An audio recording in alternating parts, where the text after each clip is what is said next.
Non-metallic metals. A genius idea where we take perfectly good paints like aluminium and dragon's gold, yeah, a cool name like that, and we throw them away to paint with black and grey.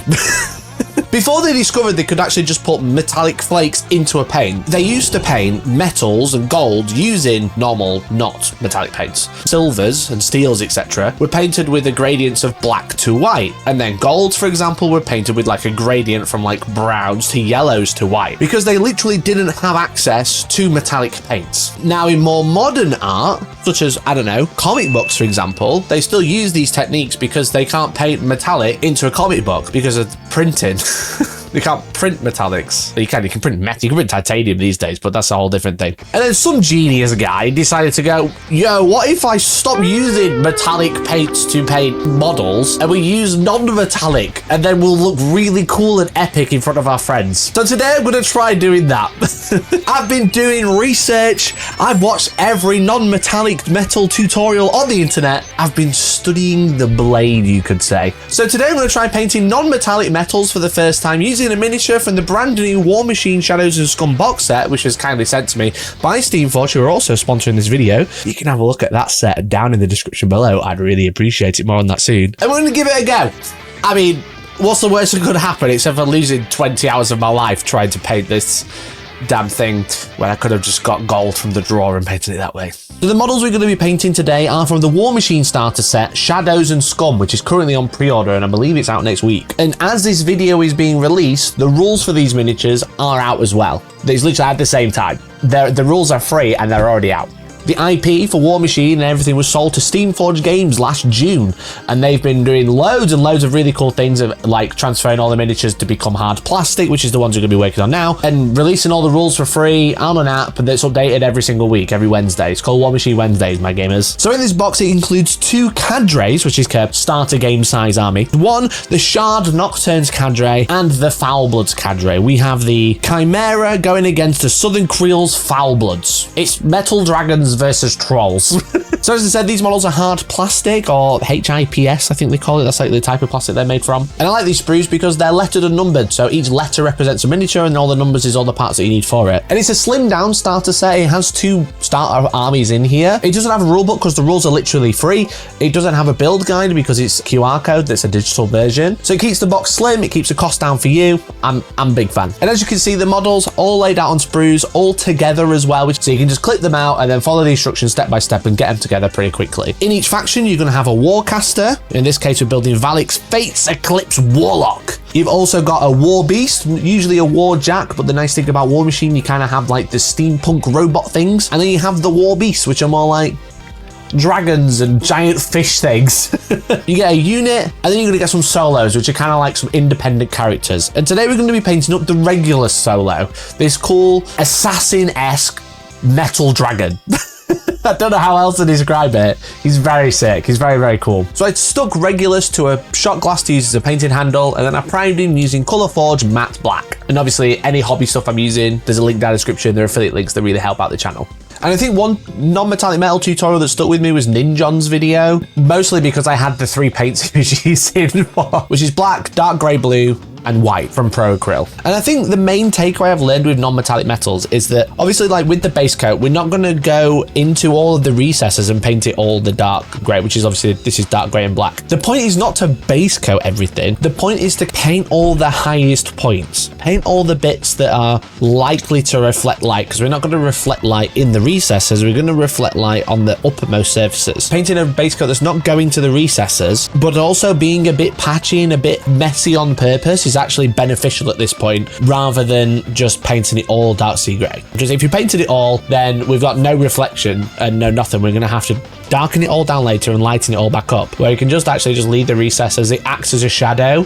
We're not planning on using a wash on this, so this acts as our shadows now. And another trick I learned by reading up about it was to take a picture of the miniature's best angle, in this case this one, and then modifying the picture so that the light's really bright and the darks are really dark, and that essentially show you what they call like a sketch pattern. And the sketch pattern is essentially showing you where the lightest bits are the lightest bits and where the darkest bits are the darkest bits, and that's where you're gonna work on putting cutting on your false reflections. So by using this picture, I've kind of got like a diagram reference to kind of paint with, rather than just kind of guessing where the light is going to reflect. This is where the light reflects, because I've got a matte black, I've got a light right above it, and now I know where my highlights need to be. Because I think that's the hardest thing with non-metallic metals, is where do I put the highlights? The edge, probably.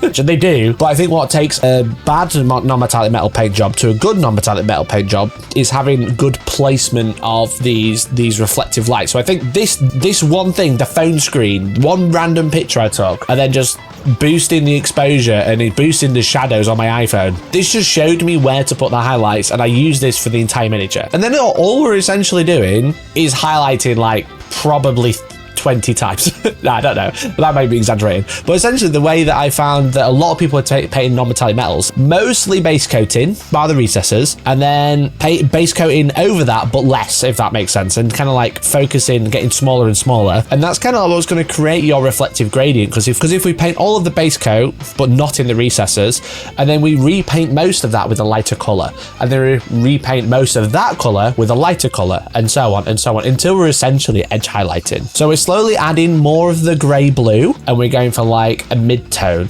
And there's a great example from Miniac's video, a very, very simple blending diagram, but this is how much is going to be the darkest points. But then this huge large bit is where the mid-tones are going to be, and then just this is where the highlights are going to be. So I think the main things I've learned from non-metallic, or at least as far as I understand, the most helpful bits is knowing what colors to use, which is really good from Ninja, having the reference on the picture, which I got from somewhere, and then Miniac's guide, where it's kind of like, here's the darkest bit, just this amount. Here's the mid-tones, you need way more mid-tone, and then just a little bit of highlight, which like really helped me kind of like work out exactly where I was supposed to go with non-metallic metals, because I think the biggest hurdle is just knowing how much of each bit you need and where it goes. A lot of the work at this point is the mid-tones, as I mentioned. The shadows, we've got a little bit, we got black, that's most of the shadow done, and then we're working up to like a lighter grey blue, which is our mid-tone. When we feel happy with the mid-tone, we can start adding white, and this is where we're essentially going to be edge highlighting the same points, more realistically, 4 to 5 times. This isn't a fast process. This is a very long, arduous process. Now, once you get into a rhythm, working on a single miniature is probably okay. When you're like in a rhythm and you're going through it and you're just highlighting the same sections and you kind of like using your reference and seeing where the lights are shining, that's where you're like focusing your new highlights. I actually enjoyed it. I actually really liked it. The problem is, I always say there's like a wall in painting, right? There's like, this looks kind of good. It's got a base coat on it. This has got like loads more work on it. This looks really bad. And then right at the end, you're like, oh, now it's got a highlight on it. It looks really good. And I think that can get exacerbated when doing this, because you are constantly going over the same points and trying to blend. And just by blend, I mean just using a slightly brighter color. I'm not actually blending. I'm just highlighting again, but with not a stark contrast as I normally would. And I think because I'm focusing on doing this bit first and there's nothing else to compare it to, I think I've really got into the weeds about not enjoying this paint job. Really enjoyed it at the start because I felt like it made sense. And then I got to like the middle section where I was kind of trying to transfer from mid-tones to highlights, and I was just like, oh, this is so bad. This is so bad. And to a point where I just kept highlighting it, thinking I was trying to like push through, and I was like, I kept highlighting, and then it just looked a bit messy and just white. I went off script. And hear me out. So I'm not enjoying the way the silver's looking. It just looks like really like messy. So I'm gonna freestyle. Obviously we're using dark grey blue as our mid-tone. So what about a little bit of Space Wolf grey contrast, because this is dark sea grey. It's the same color, basically the same color. So use this as like a really thin way to glaze instead of just using paint. Glaze it down with that, and maybe that'll like pull it back together and make it look. The dark's really dark, the light's really light. It's the middle is the problem. This will just like smooth it all over. I think adding this contrast glaze, it helped pull the highlights down to make those more of like a mid-tone, and pulled the darker shadows up a little bit and added a little bit of saturation to them, because they were looking just black, and it kind of just like I'd got black and white. Whereas using this Space Wolf grey glazed over in the miniature, and it just pulled everything together. Again, I feel like going back to Miniac's diagram, I think I'd got all shadow, all highlight, and not much of the middle, and by glazing it, I really trimmed it all down and made it look more like what it's supposed to, right? I don't know if it's just me, I don't know. I feel like that might look a little bit like what I was trying to go for. It looks good from like one angle, which is the problem with non-metallic metals. It only looks good from the angle that you took that original picture from, because from every other angle it looks a bit weird. But I felt like I was onto something. I'd painted, I'd got some blending, I'd got some gradients, I'd got what looked like metallic-ish a little bit. So then I went and did the gold. Now, I actually lied to you. I have done non-metallic metals before, also on the channel 5 years ago, and it's one of my most hated videos. Not by me, by everyone else.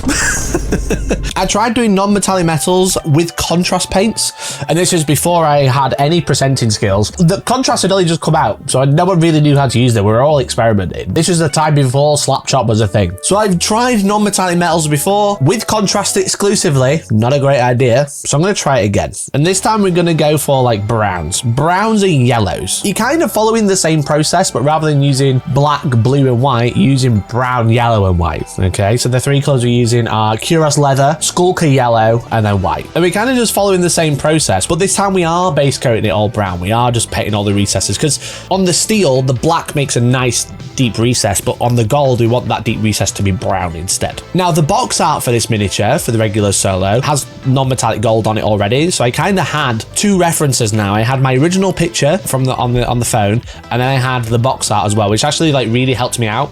So this is a case of using the brown as your base coat, and then slowly adding yellow and white at the same time, but not too much white. You're adding white because you're trying to like desaturate the yellow. Rather than painting with yellow, you're actually painting more with like bone colors, but the yellow you want in there, give it saturation again, but you want to remove the saturation because yellow, you don't want it to just look yellow. That's the problem. You're kind of painting it brown, really, like lighter and lighter shades of brown. And all I'm doing is just using my original reference, and I'm just looking where the light would hit. And again, I'm painting a wide part with our first few colors, and then mid-tones a little bit thinner, a little bit thinner, a little bit thinner, then our highlight, trying to do extremely thin. I think I prefer painting non-metallic gold. I think it's just like more satisfying, and because you're working with like brighter colors, it seems to come on a lot faster. So I think I prefer it, because you get more dopamine. I felt like the silver took like ages, whereas the gold feels like it's already coming together a lot quicker, which is cool. I think gold comes together a lot easier than steel non-metallic metals, especially when you do start heading towards the whites. That's where it really changes it from a weird brown base coat to a, oh, this is actually reflective. But then I was kind of like, it looks too desaturated again. So I'm going to go in with Nazdreg yellow, which I was doing the same thing as I did with Space Wolves Grey. Ironically, this is the same colour that I used in my original non-metallic metal video. It did the same thing that Space Wolves Grey was doing. But the problem is I kept going off script. I've studied the blade, I've learned how to do this, and now I'm going to go off script and add a contrast paint onto it. And that made it look too yellow. It looks very cartoony. So essentially what I did was re-highlighted all those points, but this time, rather than just using the white, the skulker yellow, and the cuirass leather, I added a little bit of Nazdreg yellow contrast paint. My skulker yellow and white is too desaturated, so I'm going to add in the Nazdreg yellow contrast to add the saturation back in, but not too much, don't go too crazy, and then I'll highlight with that instead. And I feel like that got the color much better. That just captured the gold-esque way better than what I was doing before. And I actually think now the gold's on there as well, the steel looks better. I think because there's more to compare it to with your eyes, and when you hold it at the perfect angle, ironically the angle that I took the picture with, it just really came together. And that's kind of like my palette after just painting two parts of the miniature. As you can see, it's just a complete mess. Loads of blues, loads of yellows, and just experiments everywhere. I don't think non-metallic metal is a step-by-step process. You know, it's not paint this bit, paint this bit, then paint this bit, and then you're done. It's a lot of do this, do this, do this, go back and redo this, do this, do this, do this, go back, redo this, do this, highlight, done. There's a lot of backwards and forwards, which is like a weird way to paint. Obviously, the reason we have non-metallic metal is because of old paintings, right? They obviously had to paint these weird shapes and trying to match the reflections that they had for those shapes, you know, such as like cylinders and balls and stuff like that, and how the reflection works differently on each of those shapes. But I think the problem is when you are painting non-metallic metal on a miniature, it's a 3D thing. And the first thing you do when you pick up a miniature is pick it up and turn it around in your hands. Works great when it comes to like Instagram where you take a picture, you know, but when you come to like a 3D mini, you spend a lot of time, and it only really, in my opinion, looks good when you look at the front, because I think this looks great from this angle, but as soon as you turn it around, it looks awful. And I think that's difficult to get your head around, but ultimately I just started saying it just needs to look good from that one angle. That's the whole point of this paint job. As I mentioned, Warmachine is launching the new Shadows and Scum box set, which has 2 factions available. It has the Chimera, which we've painted, and the Trollbloods. Now, Warmachine is a fast-paced tactical miniatures game, which is more focused on like the tactical aspect of movement and planning over bringing the biggest thing and I win. And what I like about Warmachine, it's got a really interesting background. It's set in a place known as the Iron Kingdoms, which is like steampunk-esque, because essentially there's like 2 types of factions. You have the Warcasters and the Warjacks. So the Warjacks are essentially giant steam-powered robots that are controlled by the Warcaster. They kind of represent you, because without you, the army will fail. And then you also have what these are, which are Warlocks, and these are, rather than controlling steam-powered machines, they control wild beasts with big hammers and fish heads and, you know, and like literal dragons. I feel like Warmachine has some mechanics that people feel like are missing from certain other games, such as being mostly like a 2d6 or maximum 4d6 system, rather than kind of rolling a hit, a wound, a save, a damage. It is just like a hit, a damage, where you're rolling 2d6, and then depending what type of attack it is, you are adding your stats to that roll. For example, you need to make a melee attack, you're gonna roll 2d6 and add your mat stat for the result. And then how you interact with the Warjacks and Warbeasts, it's a damage table. You know, they each have their own damage table, and to kill them or to stop them functioning, or certain aspects of them functioning, you have to take down certain parts of the monster or the creature or the vehicle, and that's how you defeat it. And it's lots of these little things that I see a lot of people hope for, where actually other games are already doing it. Oh, actually, I've been looking for this sort of mechanic, and it's in this game. So as I mentioned, one of the factions in this box is the Southern Creole Foulbloods. As you can see, they're mocking pirates and seafarers, but they have like giant sea creatures as well. And the Chum, oh my god, I love him. He's so good. I love him so much. And then the other faction, the one that's kind of taken my fancy and the one we painted today, is Chimera. Now, as I mentioned, they're dragon-esque assassins.